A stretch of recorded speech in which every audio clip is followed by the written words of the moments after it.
নমস্কার। আজকে ছায়াগ্রহ নিয়ে আলোচনা করব। ছায়াগ্রহ তো আমাদের দুটো গ্রহ, আপনারা কম বেশি প্রত্যেকেই যারা অ্যাস্ট্রোনমি আলোচনা প্রত্যেকেই জানে, একটা হচ্ছে রাহু, একটা হচ্ছে কেতু। আজকে আলোচনা করব শুধু কেতু গ্রহ নিয়ে। কেতু গ্রহ এই মুহূর্তে বসে আছে সিংহ রাশিতে। কেতু গ্রহ বসে আছে সিংহ রাশিতে এবং বসে আছে আপনার মঘা নক্ষত্রে। মঘা নক্ষত্রের দ্বিতীয় পাদে, অর্থাৎ দ্বিতীয় চরণে, সেকেন্ড ফেজে, যে নামে বুঝতে ভালোবাসা। এই কেতু গ্রহ 31 মে রাত 2:28 অর্থাৎ ভোর রাত 2:28 কেতু গ্রহ মঘা নক্ষত্রের তৃতীয় চরণে অর্থাৎ থার্ড ফেজে প্রবেশ করবে। সুতরাং এই কেতু গ্রহ প্রবেশ করবে আপনার মঘা নক্ষত্রের তৃতীয় চরণে। আপনার রাশির ক্ষেত্রে কি ইফেক্ট হবে? মানে কেতুকে আমরা ছায়াগ্রহ শুধু বলি, মায়াবী গ্রহ বলি। 12 রাশির ক্ষেত্রেই তার প্রভাব বিস্তার করবে।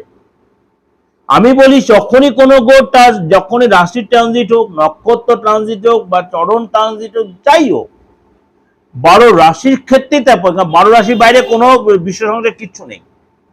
আপনার রাশি জানা থাকুক আর নাই থাকুক, আপনার ডেট অফ বার্থ জানা থাকুক আর নাই থাকুক, আপনার নামটা আছে, আপনার হাতটা আছে, আপনার ফেসটা আছে, আপনি অবশ্যই আপনার রাশি আর লগ্নটা জেনে নেওয়ার দায়িত্বটাও আপনার আছে। তাহলে আপনি অনেকটা নিজেকে সমাজে সেটিং করে নিতে পারবেন। কেন পারবেন বলি, প্রত্যেকের মানে অ্যাস্ট্রোলজি এখন ডিপেন্ডেন্ট। আপনি মানুন আর নাই মানুন, আপনি অ্যাস্ট্রোলজি না মানলে আপনার সূর্যগ্রহ, চন্দ্রগ্রহ এইসবগুলো আপনি কোনোদিনও তার এটাকে মানতে আপনি অস্বীকার করতে হবে। অ্যাস্ট্রোলজি, অ্যাস্ট্রোনমি, কেউ বলে এটা তো অ্যাস্ট্রোনমি, আমি না, হ্যাঁ, অ্যাস্ট্রোলজি আর অ্যাস্ট্রোনমি অঙ্গাঙ্গে হয়ে জড়িত, সম্পূর্ণটা বিজ্ঞান ভিত্তিক। যে এই যে কেতু গ্রহ এই সময় কিন্তু আপনার রাশির উপর কি প্রভাব বিস্তার, অর্থাৎ কেতু গ্রহ মঘা নক্ষত্রের তৃতীয় চরণে যে প্রবেশ করে আপনার কি প্রভাব বিস্তার করে, চলুন তো একটু আলোচনা করি। বৃষ রাশির ক্ষেত্রে আপনার জন্য এই গোচর যথেষ্ট লাভদায়ক হবে। আপনি যদি সন্তান আপনার থেকে থাকে, সন্তানের কাছে কোনো গুড নিউজ পাবেন, সন্তানের দ্বারা আপনার কোনো শুভ কাজ হতে পারে, বা আপনি দীর্ঘদিন সন্তানের এক্সপেক্ট করছেন, মানে কেতু হচ্ছে সন্তানের কারক গ্রহ। এই সময় কিন্তু সন্তান লাভ, সন্তান কনসিভ, সন্তানের দ্বারা কোনো গুড নিউজ পাবেন আপনি। এখানে কিন্তু ট্রাভেলের যোগ রয়েছে, ঘরের পরিবারের সদস্যদের আপনার সুসম্পর্ক তৈরি হবে, ব্যবসায় আপনার উন্নতি হবে, এই সময় কিন্তু আপনার আর্থিক স্থিতি আগের চেয়ে মজবুত হবে।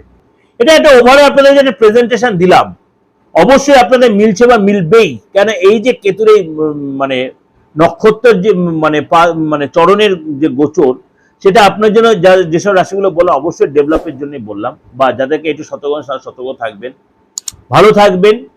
উপরওয়ালার কৃপা নিয়ে অবশ্যই আপনি যে ধর্মের যে সংস্কৃতির লোক প্রত্যেকের জন্য বলছি, আপনাদের ভালো হোক, এটাই চাই। যদি কখনো প্রয়োজন মনে করেন, মানে কোনো আপনার কোনো কেউ ভুল পদে পরিচয় না করে, আপনার কোনো ক্ষতি হচ্ছে, অবশ্যই দ্বিধাগ্রস্ত না করে যদি প্রাথমিক আছে অবশ্যই আসতে পারে। অপরিবর্তিত নাম্বার 89107333259433960106। নমস্কার, ভালো থাকুন।